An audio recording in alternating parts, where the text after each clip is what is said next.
بتعيطي ليه بس؟ لا يا عاوز اتسحر، ممكن تقري الرساله ديت؟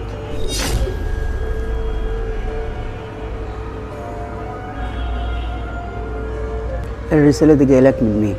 من ابويا. أبوك؟ اه. انا عايزك بس تقولي بس العنوان فين بالظبط، عشان انت هنا بقالي فتره هنا. أبوك؟ اه ابويا. أنت منين يا حبيبي؟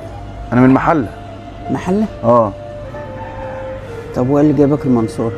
ما هو انا والدتي متوفيه، فابويا يعني على قده يعني، اتجوز بعد ما امي ماتت، فمراته دي معاها شقه يعني، فقعد هنا في المنصوره يعني.